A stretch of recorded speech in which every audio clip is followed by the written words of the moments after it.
a as a veteran, she understood where we were coming from. She understood the challenges and what we face, as you were pointing out earlier. Just the deployments, the stress on the family, the toll on your health. Right? Obviously, it's difficult to take care of yourself when you're deployed all the time as well.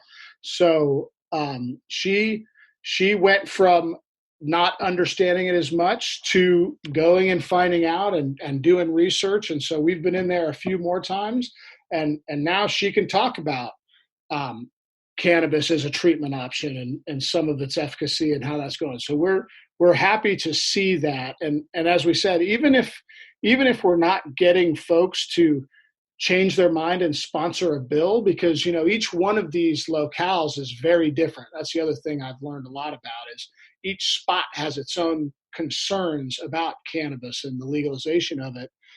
It's that education process where we're getting folks to really ask those that they know about it. Because once you get a personal story of someone that's helped, once you meet somebody that's had cancer and this has helped alleviate the pain or get appetite back, or a veteran with traumatic brain injury that, it's really helping them calm down and get back to focus. Those are the powerful stories. Otherwise it's just kind of this really, really opaque industry that people don't really understand and has been attached with stigma for years. We're trying to break all that down. Yeah. And the reason that I was asking about Senator McSally specifically is because I know that when she first entered office, I don't think she was as amenable to it. So I'm really heartened to hear that she's been receptive to the education about it. And I think that there are a lot of people in Washington who could benefit from that kind of education and, really understanding that this is something that the public is demanding at this point. I mean, a vast majority of people in the United States really would like to see this at the very least decriminalized or descheduled. And it'll solve a lot of problems. I mean, the last thing anybody wants is for someone to be in a state where it's not legal, but needing it to overcome issues like PTSD, and then getting caught up in the legal system and serving time after serving their country. I mean, that to me is the biggest heartbreak of all. And I've seen that happen. And when I hear that it happens to a veteran, I just feel like it's completely unacceptable and unconscionable, actually, to arrest someone for using a substance that is helping them cope with problems that wouldn't exist if not for the fact that they served their country honorably. But I'm really glad to hear that it's making an impact on the lawmakers. So tell me about the membership. I mean, has it grown a lot since you've joined? Yep, Nick Ettin, the founder, started this, I want to say fall of 2017. I don't want to get that wrong, but he started the organization and saw veterans self-selecting for cannabis. He was a Navy SEAL, so he was, wanted to understand why are people choosing this over the pills they're giving us. So that was kind of the genesis of it. And then I had the good fortune to, try and help some of these issues here in DC. And what we've seen certainly as sort of the trend line going forward is we've had this partnership with Curaleaf to help bring support in, educate, get out into the field and talk to vets. And so we've launched a number of states. And when we get out into those states is when we're really seeing sort of the need there on the ground and what people want. And so what I've found, and I've tried to say a few times, is it's really fascinating just how different each location is based on how long it's been legalized, where it is in the process, sort of how people feel about it, and watching that sort of no use at all to medical to adult use, and how people talk about this in each place is really fascinating. And I think the more we're out there, you asked about how we were growing. It's really been fascinating to see every time we put boots on the ground and really have a discussion about how this is helping and why it's helping, we see this huge spike in people wanting to be involved in this organization. So we know that the issues are there. We know that the issues are probably half a local problem and trying to figure out sort of state regulations and how they intercede. But the big piece, again, to get back to it, is sort of that federal fix. The longer we just let that sort of atrophy and happen to us rather than proactively doing something about what we know the majority of America wants, I think we're doing ourselves a disservice. Yeah, absolutely. Tell me a little bit about your partnership with Curaleaf. How does that work? So we have a Veterans Cannabis Project pre-roll box that is 5 pre-rolls, and a portion of the proceeds to that go to the Veterans Cannabis Project. So as we've launched that across the country, and built sort of chapters and digested what it is folks need, they can support us by purchasing the pre-rolls, and then we feed that back into education of folks on the Hill. We do that to increasing awareness and removing stigma for veterans around the country. We do that for all the things I was talking about earlier. So we're really proud to have that partnership. And going into the future, we hope that that's something that'll sustain the VCP to continue to work on this stigma and provide federal fixes.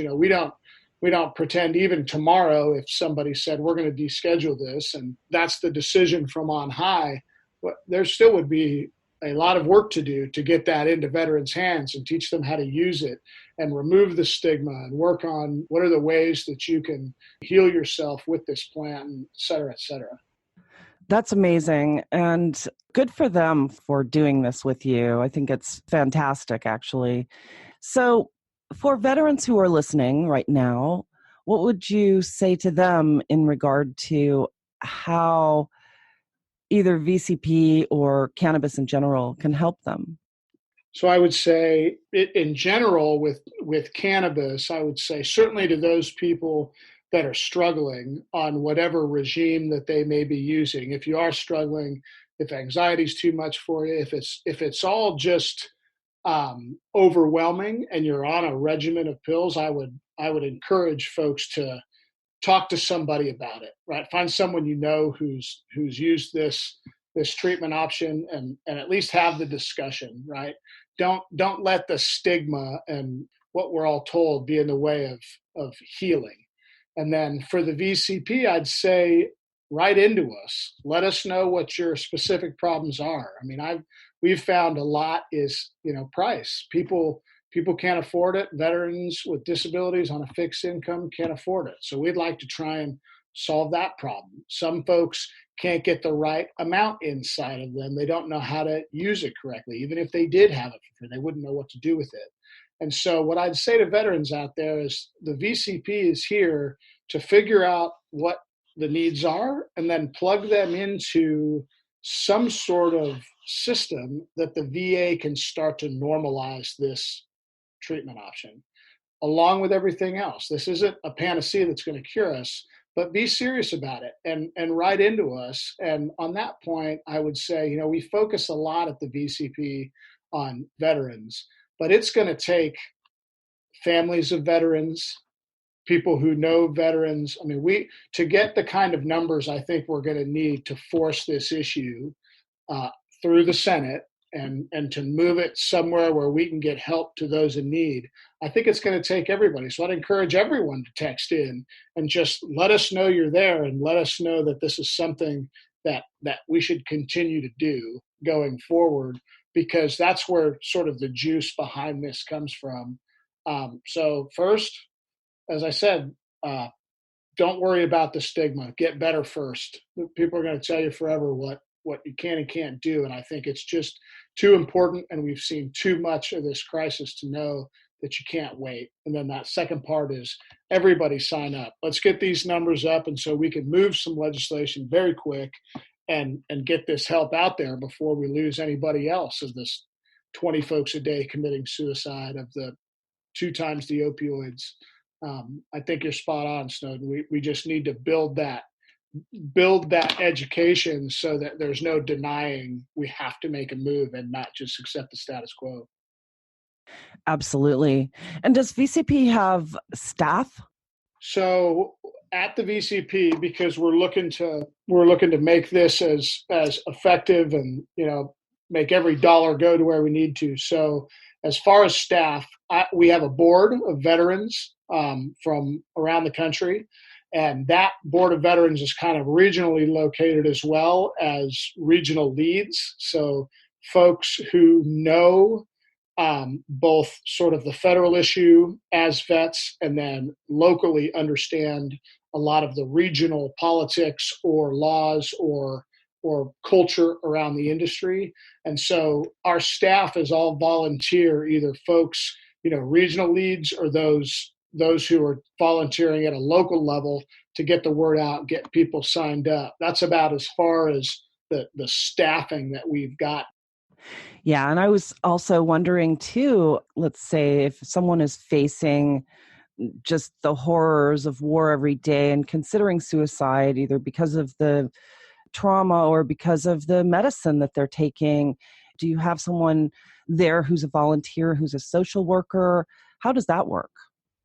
So at this point in ours, we have relationships with a lot of local organizations, and I'm talking, folks on the ground who are dealing with incidents such as you're talking about, right?